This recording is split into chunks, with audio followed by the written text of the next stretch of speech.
Yeah, what's up with it? Do it cause I love it and I stuck with it. We ain't with the subbing in the cut with it. Please none of the talks, I heard enough of it. Like, what you gonna do? Where you at? Who you with? You ain't really about this, don't talk about it. Really on the move, on the map, never slip. Keep your hands to your lips, don't talk about it. Real eyes, real lies, all the time. Stand on it, if we said it, we don't walk around it. Loose lips, ain't ships, red cup, blue strips, new phone, who this? No, we don't allow it. Really on go, I don't know what's an off day. Now we on road, came from smoking in the hallway. Now we got shows, boys feeling like Broadway. Always look both ways, even on a crossway. Driving down Cross Bay, out town Barclays. Really on big tanks, came up a small way. Championship rings, baby, that's a ball game. Oh, she want a little bag, baby, that's small change. Yeah, that money talk. If we ain't cool, then cut me off. No breaking news, don't run your mouth. Thought it was the plug, now he running off. Thought it was a plug, now he running off. What you gonna do? Where you at? Who you with? You ain't really about this, don't talk about it. Really on the move, on the map, never slip. Keep your hands to your lips, don't talk about it. Real eyes, real lies, real lies. What up, what up? What's up, everybody? Thanks for clicking in. Thanks for tuning in for all you live players out there. And thank you for clicking that play button if you're not tuning in live. And if you are, I appreciate that too. Leave a comment, like, share, subscribe, all that good shit. We got a very special guest on today. All our guests are special, but today we have really good. We're doing a little kickback. We're kicking back. Here we go. Today we have stand-up comedian and host and owner of Rod Uncensored Network. We have Mr. Rod Isaac coming onto the show. Ladies and gentlemen, welcome him in. Here he is. Thank you for having me, Dan, man. I appreciate it, man. I've been watching you for a long while, man. Oh, for real? Yeah, I've been watching you for a long while, man. Yeah, we've been at it for a few years now. Yeah. We're getting there. We're getting there. Grinding one day at a time. But yep, we're not here to talk about me, though. We're here to talk about you, sir. So go ahead and tell the people out here who don't know you, go ahead and introduce yourself and let them know where they can find you. My name is Rod Uncensored. I go by that on all social medias. I've been doing content since COVID. I started with audio podcasting, just talking sports, having drunken podcasts with my buddies, me watching UFC fights. I talk about various things from bad relationships, going through a divorce, all kinds of shit. And also I started comedy 4 months ago. So I've been doing comedy grind. So I've been doing a lot of open mics, trying to get my craft up because I always like comedy. So all my episodes kind of some funny stuff in it. You know what I mean? I'm talking shit about in sports, everything. It's something funny about it, the show. You know what I mean? That's always going to be just because I think people take themselves too serious. Yeah, it can be a cruel world out there because some people just don't know how to laugh. I think that's what's the problem with the world today is people just don't know how to laugh. And that's why I had a joke. The other day. I said, man, watching the Olympics, you know what I mean? I had a joke, you know what I mean? Growing up, I feel like if you're born early 90s, early 80s, they always try to put you in the medicine called Ritalin or all kind of shit. They was trying to put you in the box. So I had a joke where I said, I've been watching the Olympics, you know what I mean? Team USA. I had Olympic dreams, but they said I wasn't qualified for the Special Olympics. So it's all a joke about, you know what I mean? You're not good enough even for the Special Olympics. You know what I mean? So right. Everybody had little resources classes back in the day. Right, exactly. Now I was going over like your shorts of your stand-up and your videos of your stand-up on your YouTube channel. Mm-hmm. And you're a little edgy. I don't want to say sketchy, but you're a little edgy for a beginner. Yeah, that's how I like it, man. That's how all the greats are. I feel like that you gotta have that shock value. You know what I mean? And I just like it. You know what I mean? It comes from a place of the truth. You know what I mean? Because I had a lot of wild shit happen to me, going through a bad divorce in my 20s, getting remarried again, split household with my baby mom and you know what I mean, and my kids. So a lot of that shit is the truth when I talk about child support reform, And you know what I mean? That's some of that is the truth. You know what I mean? My beliefs on it. Right. Now, where are you? Like, what made you get started into podcasting? We'll get more into the comedy side later, but what made you start get into podcasting? I was like I said, I was bored. I was bored in the house during COVID. My buddy was like, man, I'm starting a podcast. You know what I mean? My buddy Martise, he had a podcast where he talked MMA. So I used to come on his. So I said, damn, I'm gonna do it because I have a lot of wild stories. I started on Anchor first. I said, I'm just gonna do purely audio. To my old head on social media, Raz Mix, you know what I mean, on YouTube. He said, yo, you should do visuals, man. You got a lot of wild shit and you're funny, you know what I mean? And you got a different perspective about things. You know what I mean? Nothing's off the table. That's why I came up with the name Rod Uncensored, because I don't have no filter. You know what I mean? Right. That's how I came with my name. All my episodes were filthy. You know what I mean? Talking from Meek and STDs and from oral sex. I had like stories. I was like, yo, just going story by story. I said, man, I need to do visual. That's how I started. I started 4 years ago. Yeah, it's amazing how because I've just like you during COVID. This is where I kind of picked up the microphone and started my own podcast. Me and my buddy, just like you, me and my buddy decided we're gonna do a podcast. We're gonna make a shit ton of money off of this, and we're gonna be rich and famous, just like Joe Rogan. Because at the time, Joe Rogan, I think, signed that Spotify contract for $400 million or something like that. Something stupid for a podcast, anyways. But so we had dreams and aspirations of being millionaires on a podcast.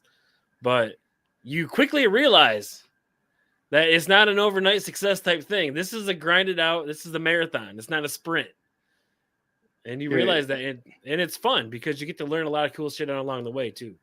It's not even that. It's about meeting good people, man. I feel like I met a lot of good people off of social media and just podcasting. You know what I mean? I'm still cool with. I talk to them sometimes off the computer, but like, yo, how you doing? And we just rap. You know what I mean? So I met a lot of good people off of social media and podcasting networking. Right. Yeah. Like my co-host for my other podcast, Bet That with Dan and Ja, he lives all the way across the country in Texas. I'm in Michigan. He's in Texas. We've never met face to face, but we talk every single day, and we podcast together. And I wouldn't choose a better co-host. And it's amazing. We never even met face to face, and it's just podcasting makes that connection. Yeah, it's really dope, man. I met a lot of people, man. Like right now, how my thing is, I don't really put out too much content on probably like 2 days out the week because I got I'll be too busy just doing, you know what I mean, stand up and just, you know, you have a wife, you have a family, that shit is time consuming. You know what I mean? Yeah, I feel you. I also 9 to 5. Yep. It seems like you wake up, go to work, come home, work, go to sleep, repeat. You know, that's it. Yeah, and you kind of turn into a robot that way.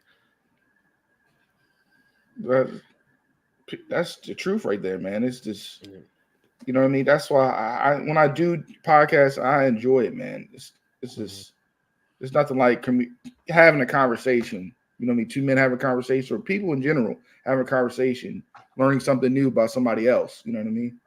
Right. And put the perspectives together.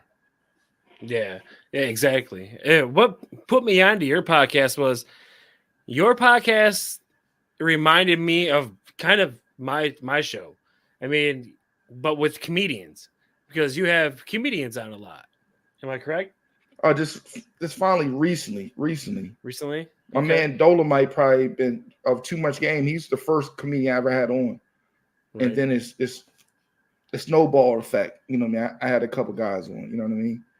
But yeah, I try to have one time I had a guy that did poetry and he was gay. You know, I didn't know he was gay. We just rap and have a conversation. I said, man, I'm glad we can have that conversation without, because I don't know what's going on in that fence. You know what I mean? But you're breaking it down for me, and you know what I mean?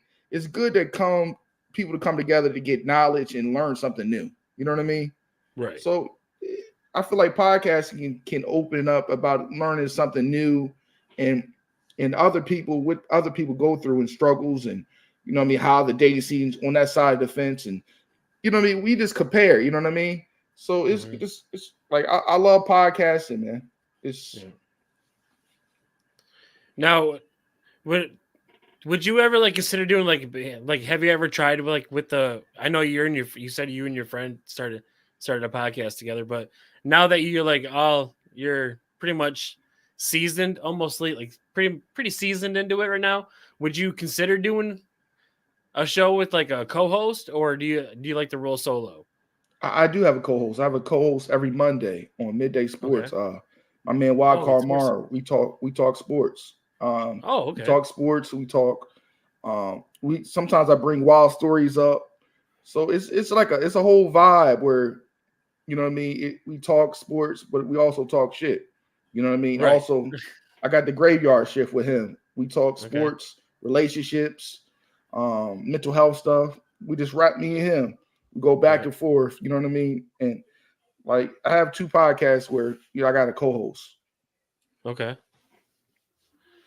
Do you like the co-host aspect better, or do you like the solo thing? I like the co-host thing because I get him to do all the graph, the topics, and I can just relax. You're right. Okay. I just got to bring myself. Kind of pass the baton a little bit. Yeah. You know what I mean? I feel you. Yeah. I feel, you know what I mean? Sometimes, but you when you run your own network, it'd be tiresome sometimes. To write all the topics out, to do all the thumbnails. My man does the thumbnails. He did the background for the show. He did that right there for me. Like, I'm okay with doing working with somebody, but they got to be solid. They can't be on no bullshit. Right. I don't got time for the drama. I already got one baby mama. I don't got time for the drama. Yeah. 2 of you. 2. 2's a little much, but but yeah, you have to find that perfect someone. It's almost like matchmaking. That perfect someone to ride it out with your podcast with. Yeah, it's like I said, I had countless. I produced countless shows with people, and sometimes something always comes up. So right now, I'm only producing. Like I got 2 shows again with my co-host. That's probably the only thing I'm doing. You know what I mean? And I do my interviews, but I'm not doing much more than that because I feel like people ain't gonna give you the same amount 100%. You know what I mean? They're not gonna meet you. Right. And I don't got time to be wasting, Dan. I'm 30-something years old. I don't got time to be wasting. Oh, I hear you on that, bro. Yeah, we're getting old. This is another thing that podcasting has brought to us, is like another thing to do while we're sitting down, because we're getting old. The bones don't really work as much as good as they used to. Like I'm 42, I'm feeling it, bro. Like when I was in my 30s, I was gung ho playing basketball with high school kids. You know, I'm like jumping around trying to dunk. I can't dunk, but I'm trying. And you know, once I hit 40, it's like a check engine light came on. You're just like, nope, you're done. All that shit you want to do, all that shit that you were used to doing for the past 20 years, over. Forget it. I'm only 32, man. I take it easy, man. I don't try to get the hard engine no faster than 65. You know what I mean? I'm not doing too much, man. You're right. I don't play basketball no more. I might just have sex for 5 minutes. I'm not getting the heart rate up too high no more, man. It's quick. You're quick and over. Yeah. I ain't live with that love making no more. This is it. You know what you got. Get in mines. That's right. Now, what made you get into comedy? Because you're pretty funny. And I did see, I think, one bomb on your YouTube channel. You actually posted a bomb, which I applaud you for doing that. And but for the rest of it, you're pretty edgy, and I kind of like it. You know what I mean? I don't. You know what I mean? I'm not one of them. You know what I mean? You know, I feel like you gotta be pure. You know what I mean? A lot of people bomb. You know what I mean? This is like countless ghosts bomb. You know what I mean? Yeah, I don't care if you're talking about Sam Kinniston to whatever you want to go. A lot of people bomb, you know what I mean? It's part of the process. And sometimes I just try new things, you know what I mean? I go to various spots just to try new things. I'm not scared to fail, you know what I mean? I've been failing since 92. You know what I mean? So I'm not scared to fail, but I just always love comedy from Def Jam, you know what I mean? Def Jam, from Kings of Comedy, from Richard Pryor to Paul Mooney to Bill Burr. You know what I mean? The list go on. You know what I mean? Chris Rock, all of them. Mike Epps. There's countless comedians I always liked. You know what I mean? And I was always used to be the class clown in school, just saying shit, wild shit, just to say it. You know what I mean? Just to get a reaction. So that's what made me get into it. Yeah, it's reactions. I dabbled a little bit in comedy and stand up. I only went on stage 3 times. That's all it took. but it is a big difference where people like I work at a job. I work in a warehouse where people come up to me like, "Oh man, Rod, oh man, I think I could do it." I'm like, "Go and try, man." And a lot of people try me because they know I've been doing it. But if it just come to roasting, I bat 10 out of 10. You know what I mean? I'm Tanagi. I'm Otani. I'm gonna hit it over the bridge. You know what I mean? But yeah, I always liked it. I always liked doing that. You know what I mean? From just me and my uncle sitting in the corner drinking a beer, talking shit. I feel like that's where my early shit talking came from. My uncles. You know what I mean? Right. Now, when did you realize that you were just more? You're more like the comedian funny, not just around your boys type of funny. Because don't get me wrong, because I was that person. I was around my boys and everything, and I was the funny dude in the group. And everyone was like, "You should do stand up," and I did stand up, and it sucked. But when did you realize that you were comedian material and not just the funny dude in your with all your friends? When I talk to some vets, you know what I mean, some vets that you gotta be around, you know what I mean, people is better than you. I feel like some people don't want to be Kurt Rambis. Okay. But you gotta be Kurt Rambis for a little bit till you get better. You know what I mean? Kurt Rambis was not a great player for the Lakers. He wasn't. He dived on the floor for balls. And he played not that great in the office either. He played tough. That's all he did. But you got to go through that stage in the beginning to get to a superstar. You know what I mean? Everything takes time. And when somebody named Belinda, I think Belinda J. Claire, she did a lot of shows. She was like, "Oh, your premises was crazy.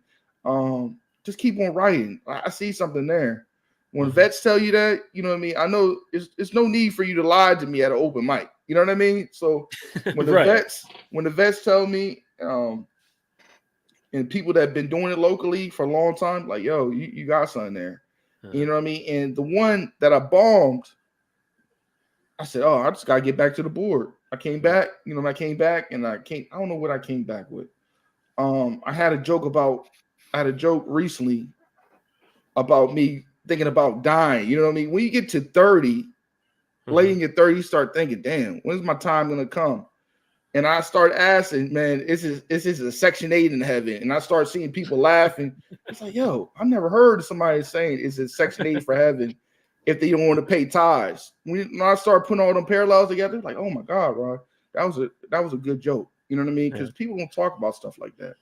Right. People are all about, you know what I mean? Now comedy is like a lot of cat rap. You know what I mean? Cat shit talking. So I'd be talking about things about personally I think about. You know what I mean? Sometimes when I meditate in my car before I go in the house, you know what I mean, to my PO, my wife. Now, are you okay? Are you like? I remember this episode of Seinfeld where Jerry wakes up in the middle of the night and writes the joke down on a pad of paper, and then the whole episode is pretty much him trying to figure out what the joke was. Are you like one of those spontaneous joke writers, or do you actually have to sit down and concentrate and actually write, or it's just come right off the top of your head and you're just like? Sometimes it's just me just doing something else, man. I'm big into. My stepmom told me something.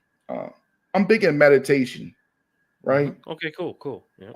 You know what I mean? I can sit outside, damn, for like 2 hours, Right. listening I to feel that. birds, listening to squirrels jumping tree to tree. You know what I mean? Just staring, be zoned out and drinking a beer, listening to some music. You know what I mean? I listen to a lot of old R&B, Motown shit, or some old hip hop, Okay. and I get my motivation like that, and I start Oh, writing. okay. Or sometimes I'm at work driving around. You know what I mean? Driving a forklift, an idea come to me. Okay. You just jot it down. Jot it down. Yeah, let me write this down. Yeah, pen and pencil always come in handy. You always got to keep those in your pockets now. Or I use my phone sometimes to write some, like, the Yeah, I'm premise old. of. See, like I said, I'm old. I got pen and pencil. Yeah, Pad and pencil, bro. yeah. So I keep it like that, man. But mostly, yeah, man. I keep it simple, man. This a lot of meditation. I like meditation, a nice drink. I'm good. Yeah. Do you have like a favorite YouTuber that you meditate to? What do you mean? There's this, I forget I can't pronounce his name. I'm not even gonna attempt it. But here's an Indian guy. Oh no, I don't use him. Oh, okay. I can just stare at something and I'm going in meditation. Okay. I don't listen to nobody. Now, is that meditation or you just zoning out because of the weed? There's no weed needed on that. Okay. You know what I mean? I could just, like, a lot of people think you got to say something, but you can go in deep thought by just staring at something. You know what I mean? Exactly. If you look at you look at the sky, you just stare and just start thinking. You know what I mean? What's that cloud look like? And then you write into something. You know what I mean? That's how I use it. You know, my stepmom's from Detroit personally, so I always loved Detroit. My stepmom went to Martin Luther King High School, where Okay. George Gervin went to. She lived off of 7 and 8 Mile. You know what I mean? So I remember summertime just going out there. My stepmom got me on meditation. You know what I mean? It's nice out here. Michigan is a nice state if you don't live here. I love me some Coney Island, though. Coney Island? Yeah. Never been to Coney Island. You're from, like, I believe, Delaware. Am I correct? No, I'm from Aberdeen, but yeah, it was a little White Castle, Big Boy. I had all that stuff when I was out there. Oh, okay, cool. But yeah, man, I'm from Aberdeen, Maryland, but I live in Maryland. Delaware. Yeah, I'm from Maryland. Okay. Yeah. Now, I've never been to the East Coast, like, out there. Like, is like Maryland, Rhode Island, Delaware, like Connecticut, all of them, are those like all within like driving distance? No, Connecticut's like some hours, man. Yeah. Yeah, Connecticut probably, because New York is 3 hours from me right now. Okay. So that's farther up. That's right. You know, I mean, Connecticut's by New Hampshire, Vermont, New York. Right, so that's farther up there. You might as well fly. You want to go to fly up there. Geometry's a lot. Yeah, Maryland's close to Virginia and Delaware, and Philly's like 30 or 40 minutes.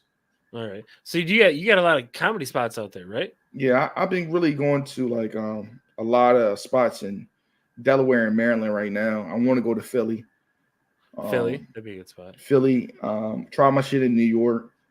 And next year I got my homeboy in Cali. I'm gonna check out Cali. Cali, yeah. That's always been a dream of mine, is going to Cali. Yeah, Cali. I'm gonna check out Cali. That'd be dope. SoCal or Northern?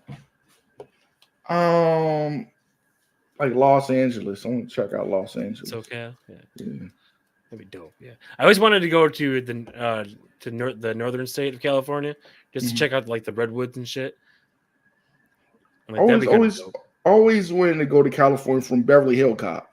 Like I was saying, man, I always want to check it out from that, because you know what I mean, how they make Cali look and the palm trees and stuff like that. Right. Yeah, that'd be dope.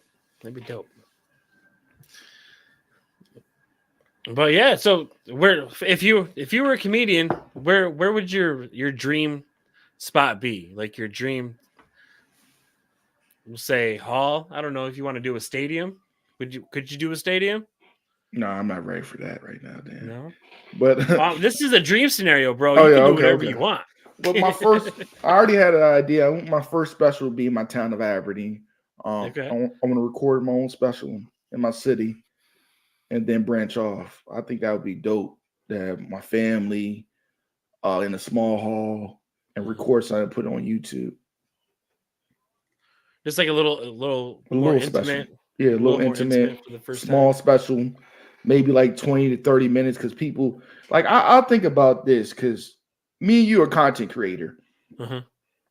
Like the age of somebody sitting down for an hour and 15 minutes is not happening no more. You know what I mean? People want to watch it multiple days out. Yep. So if I did an hour special, I would want to break it down, pop, and slowly put it out. Okay. Because I don't feel like people's attention spans are. Right. Everybody got ADHD, and people ain't gonna sit down for no hour, man.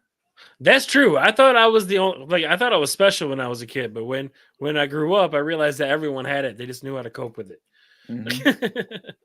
Because everyone's attention span's fucking like it's not there. There's none there. Yeah, shorts. It's definitely not there no more. Reels. That's where it's at. And that's why, creator. And that's why I downsize with my content. I don't put too much content out.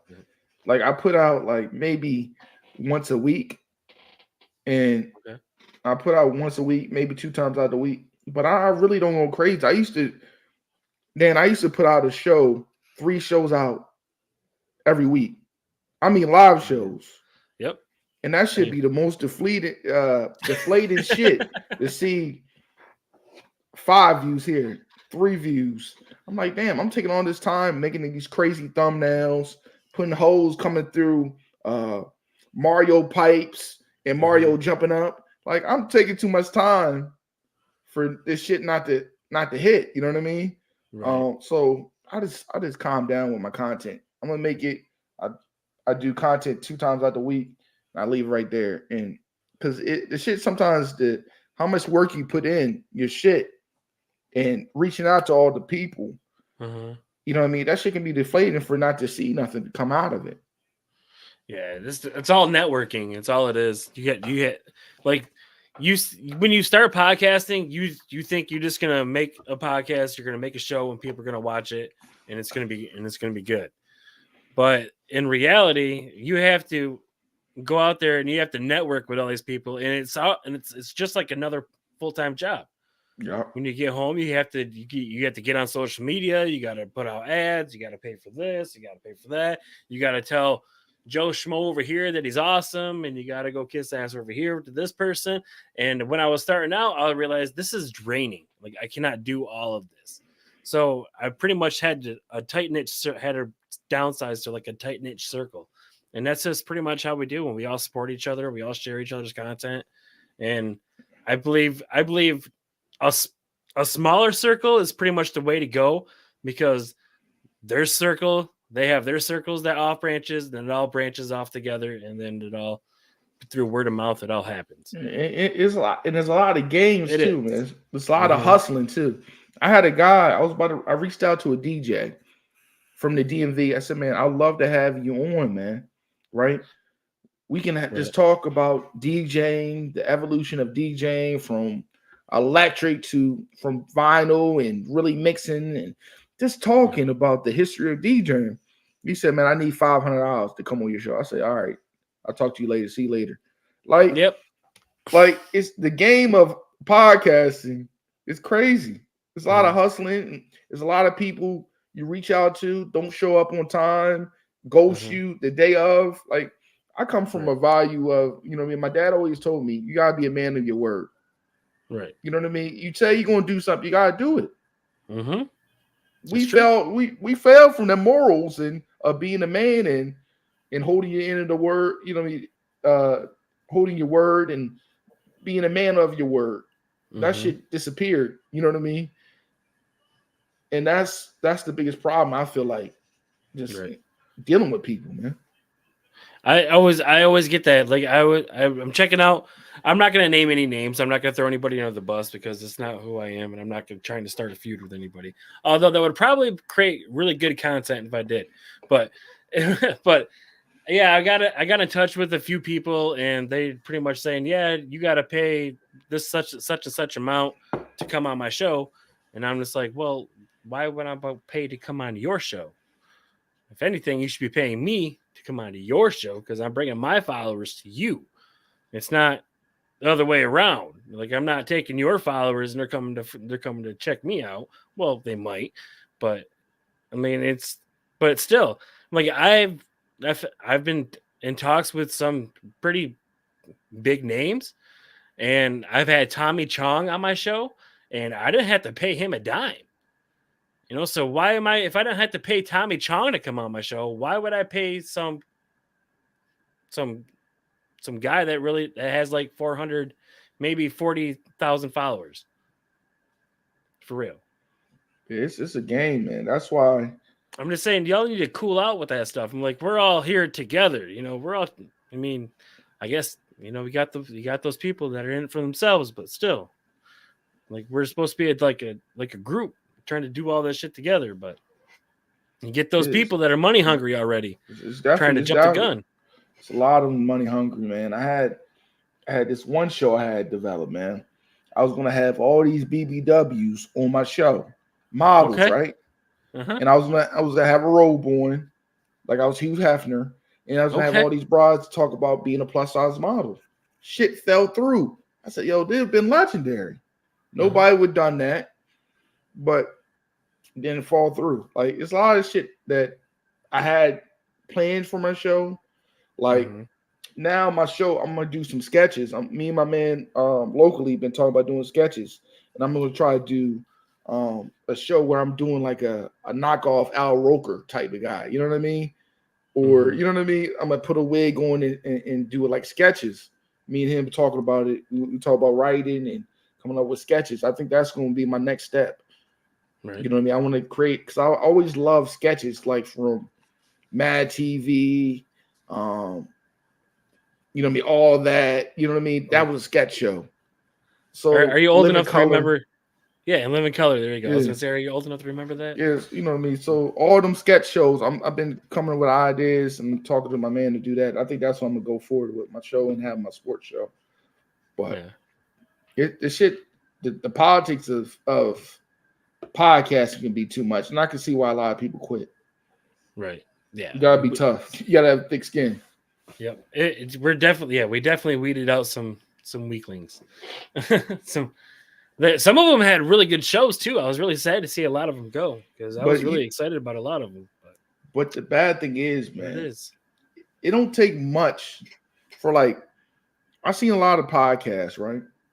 And like I've seen a woman on YouTube. All she does is unbox fucking toys, right? But her titties out. 30,000 views, 1,000 likes. I said, damn. They're not there to see the toys, lady. You know what I mean? Like, this is a bunch of horny ass looking old dudes just clicking on this video with some big women. That's what I'm saying. Like content creative. If you're a woman, easy. I mean, yeah, because if you're a woman, you got OnlyFans. I mean, you don't even have to be a 10 to be on OnlyFans. You can be like a 4 and people are still going to click on it. If you got cute feet, you're good to go. Especially TikTok. Feet. Yeah. TikTok is soft porn. I call that soft porn. There's so many old women cooking in lingerie on TikTok. Like, it's true. Yeah. It's like that is soft porn. And I understand why TikTok could never get canceled because that would mess up a lot of people's money. And the IRS is not getting none of that. That's like somebody trying to cancel YouTube. That's gonna hurt Mr. Beast. You know what I mean? That's gonna hurt a lot of major players. And the power of B can't tax them people. You don't want them power to be that making all that money off of content creating to go back to being Joe Smo at cooking fries or at an office. You know what I mean? That money, they taking a good grip out of that. You know what I mean? The powers that be, that's what they want them to do. They want you to go to McDonald's and be that burger flipper because they make money off you that way. That's why, when I saw that they were going to try and ban TikTok, I was just like, what? I'm like, there's a bunch of content creators that make a lot of money off of this. Millions. Right. And you're just going to take that away just because you don't like the app? It's China. So you're just gonna, I don't. It's some bull. You, It's some you, bull. you know this best, Dan. Yeah. Detroit was one of the biggest motor cities building cars. What happened to Detroit? They took all the companies to them foreign countries because they can get cheaper labor, and didn't have to worry about paying people pensions and health benefits and health care and all that, Social Security and all that. America, we all know you do business with China and Japan and other Asian countries, man. So they need to cut it out, man. It's sad. It really is, but what can you do? Vote for Trump, I guess. And that's the biggest thing, man. I have a problem with, man. We gotta look past just them two parties. It's true. That is very true. You're right about that. Because they're all in cahoots together. Yeah. I'm not big into politics, and I don't follow as much as those people on Facebook do, because wow, y'all need a hobby or something. Maybe this is your hobby. I don't know, but yeah, that's what I'm saying, man. It's like red and blue, man. Bloods and Crips hang out every day. You know what I mean? So we gotta stop looking. We gotta look past that. You gotta just look at. I feel like we gotta work on the local level. You know what I mean? That's where the real con's at. You know what I mean? The local level. They stay in their office for 100 years. Senators and councilmen, Supreme Court. We gotta change that up first. That's I agree with you on that. Sorry, I didn't mean to cut you off. You can go ahead. Go ahead. That's almost. But I agree with you on that point. It's because everyone I always tell you who you're gonna vote for president. They always ask me who you're gonna vote for president. Like, I don't think it really matters who's the president. I'm like, what matters is the elections 2 years after the popularity contest happens. That's what you got, and you don't never see ads about that. You never see debates about those. You never see that. That's why these people are still in the same seats for 70, 80 years. I mean, these people are croaking over. I mean, we have people that were in the Great Depression running our country. And that's sad. I feel like we got to fix out locally. If you want to, you can't have a crackhead representing you. Like that's not good business. So we gotta look to see who's in that local office representing your state and locally, man. That's the major thing about it. That's true too. But yeah, I don't want to dabble too much into politics, but did you obviously saw that the whole Donald Trump thing where he was shot at? I guess he was grazed. We can say that he was grazed by a bullet. What is that? I'm hearing a lot of conspiracy theories about this. Like, it's an inside job on the Democrats. It's an inside job on Donald Trump just to get reelected. You know what I think they should do, man? I think both of them should have a duel. You know what I mean? Just fight it out. Yeah, have a duel, like with pistols, one bullet apiece, and they could just and turn around and just shoot at each other. And whoever wins the election. You can just see Joe pointing the gun, just shaking his ass off. So I think that's what they should go back to, man. You know what I mean? That's how they used to solve it back in the day. I think Donald Trump wins that fight, hands down. I know you will, man. But I don't like that people wishing death on somebody. I think that's low. I think that's low hanging fruit. Yes. Even if you don't like somebody, I don't think you should wish that on nobody, man. No. Donald Trump is a businessman. And he's feeding you what he wants to feed you because he knows that's how you get the votes. You know what I mean? Like, it is what it is, man. And I don't like the politic game because I don't like the fake things, especially me being a black man. I don't think you should be a Democrat because you're black. You know what I mean? I feel like you should read all the candidates, what the policies are, whatever they bring to the table.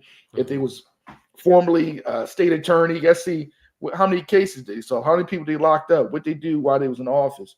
I think you got to look at all that before you just say, I want them to represent the country. I think people just get into the thing of blue and red, man, and it's sick.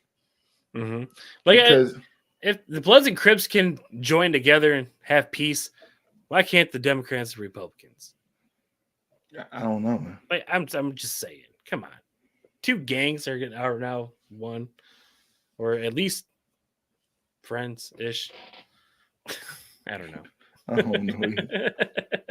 But anyways, before we only got like 15 to 20 minutes left, but I wanted to dabble into this because I know you're big into sports because we both have sports podcasts. I just now learned that today.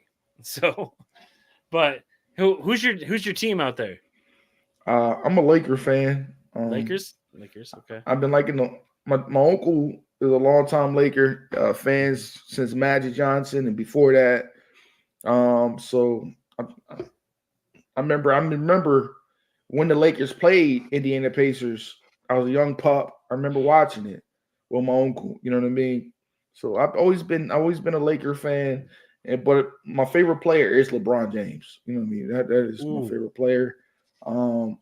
Him, AI, countless of Allen Houston, AI, Tim Duncan is one of my favorite players. You know what I mean? I have favorite players, but I'm a Laker fan. Right. Now, I am also a Lakers fan. We share something in common. Here we go.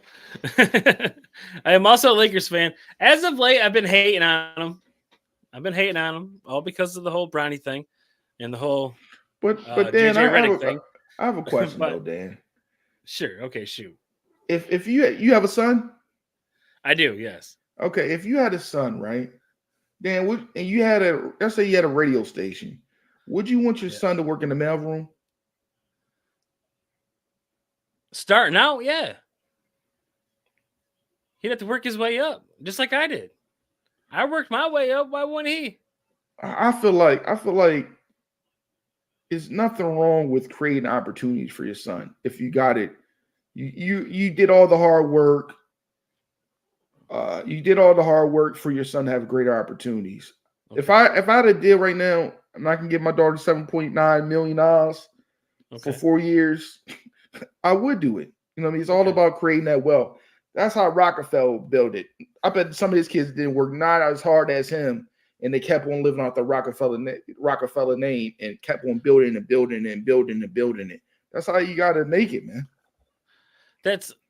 I see your aspect of it. You're just Bill Gates' daughter got a job. Right. Yeah, exactly. Okay, yeah. But yeah, I see your aspect on it. You just want to pass down generational wealth. But as a basketball standpoint, I think I mean, I could be wrong. Like Bronny could develop into something very special. And if he ever does, I'm forever grateful that he's on the Lakers.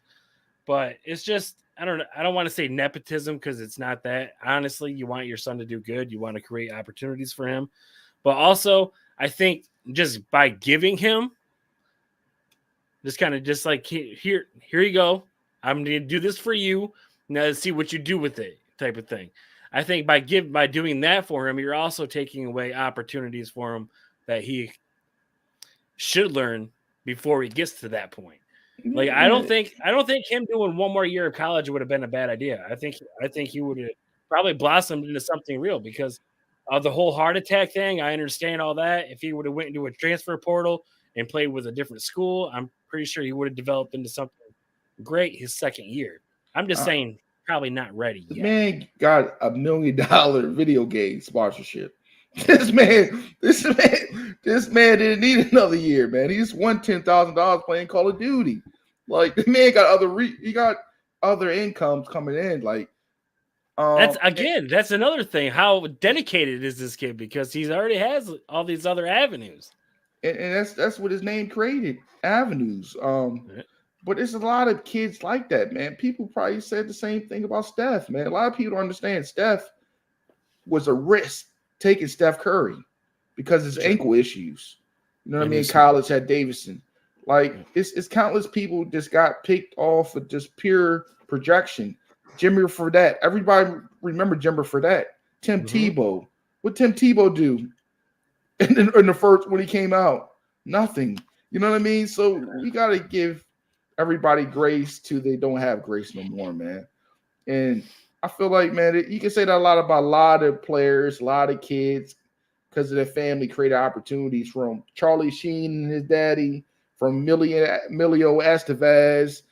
His dad opened doors for all his kids. You know what I mean? Nepotism is always going to be a part of the game. That's true. That is true. I do agree with you on that one. But I don't know. Team USA is doing pretty well though right now. We're doing pretty good, man. And stacked ass team. Also, the Lakers, man. I think we're going to be all right, man. I think you had to get Darwin Ham out of there, man. We haven't had a good coach since Pat Riley, since Phil Jackson. I liked Vogel. I did like Vogel. I think he would have stayed another year. I think he would have should have given him another year. I think Vogel was all right, man.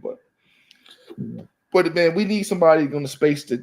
You can't have a defensive coach in the NFL. Like your coach right now with the Lions, he got Ben Johnson behind him. We don't know what that team's gonna look when his offensive coordinator leaves him, and he got to find another guy to. That's true. That's very true. That's true. Ben Johnson could have left this year, but he chose not to. Thank God. You got to have an offensive-minded coach and somebody like what's that guy from the Knicks? What's that coach name? He used to coach Chicago. Oh, Thibodeau. Thibodeau. You got to keep a Thibodeau on your as your assistant to overlay the defense. Like you need that, but you need an offensive mind head coach if you want to win. Yeah, that's true. In both leagues, NFL, and NBA, you need it. It's a score first sports league, sports world. You ain't winning 85-95 no more in the NBA. No. You're not winning by 17 in the NFL no more. Like things change, man. Right. Do you follow the Jets out there? I'm not a Jet fan. I'm a Patriot fan. I've been a Patriot fan since I was, I'm going to say like 10, 11. I think it was like 11. But I started as my dad's, from being from the DMV, we didn't have the Ravens. People don't understand. We didn't have the Ravens for a lot of years. They didn't come to the late in the 90s. So a lot of people grew up from where I come from as Redskin fans, or it became Cowboy fans or something else, you know what I mean, Pittsburgh fans. So as a kid, I watched a lot of Commander games, aka Redskin games. So I have a little love for the Redskins, you know what I mean? They're like my stepkids. Yeah. That's kind of how I feel about the Rams. Like I'm a Lions fan, true and true. Will bleed. I bleed Lions. But I always root for the Rams. I always have. I don't know why. I always like the Rams. They got cool unis though. Their throwback's cool. Yeah, even before like the whole Marshall Faulk and Kurt Warner and Isaac Bruce era, I was still a Rams fan. I don't know why. Great teams, man. They had some great wide receiver core, and I like the Todd Gurley back in the day, and they had Aaron Donald, one of the best defensive tackles I've ever seen. I'm sorry to say it. Like I see multiple errors of D tackles from Reggie White, from Warren Sapp. But I think Aaron Donald might be the best. Like, you don't make 10 all pros by accident.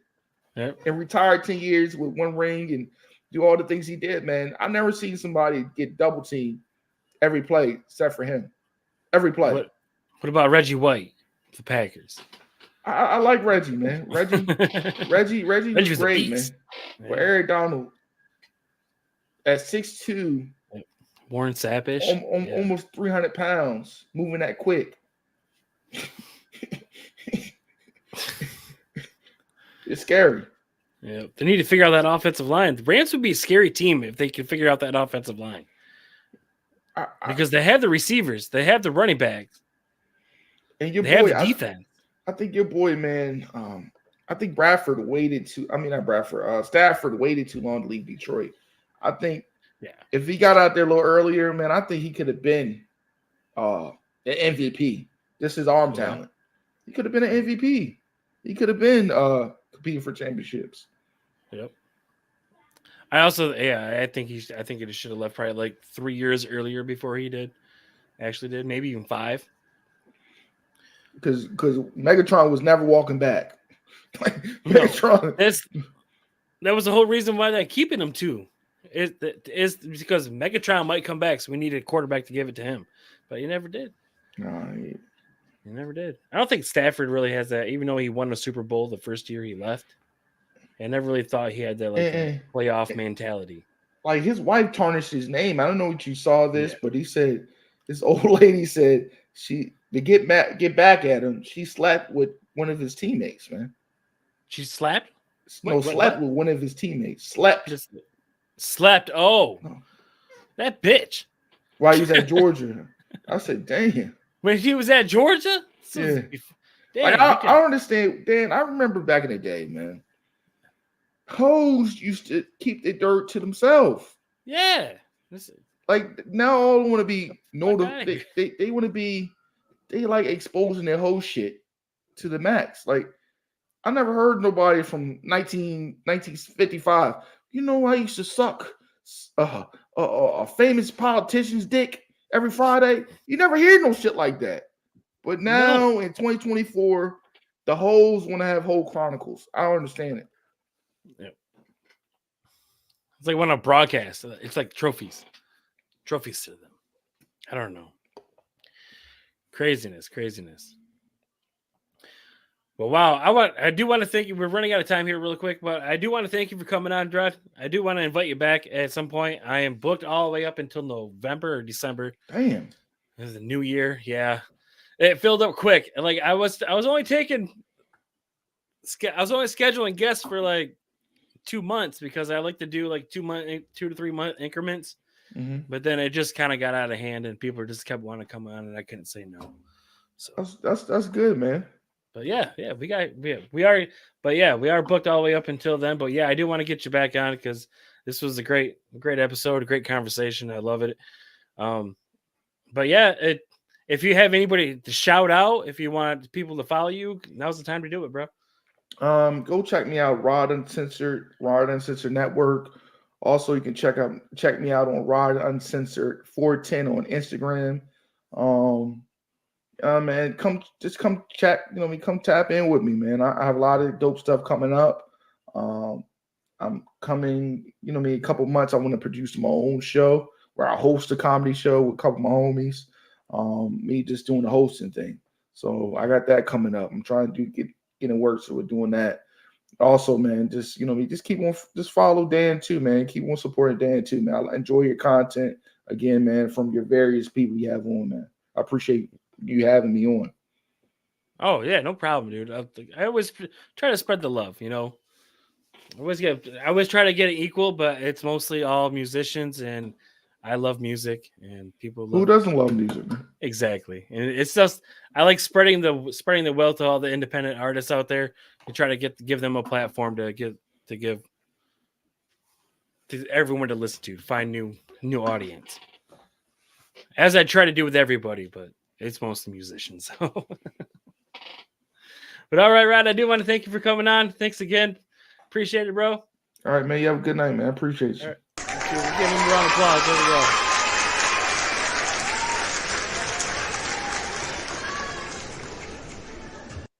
Everybody, thank you for clicking that play button. Thank you for watching live.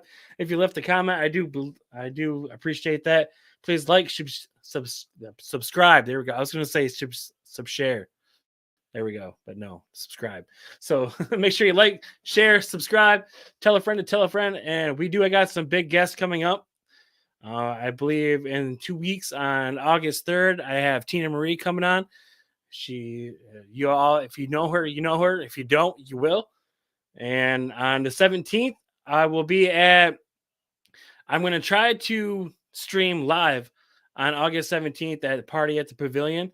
I haven't got clearance yet. I'm in talks with some people. Maybe we can do a podcast episode live at the party at the Pavilion here in Midland, Michigan.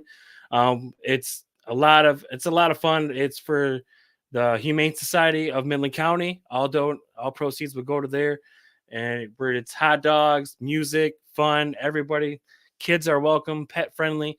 It's a great time. So everyone come out there, listen to some good music, and maybe you'll see me. Come chat with me. That'd be kind of cool.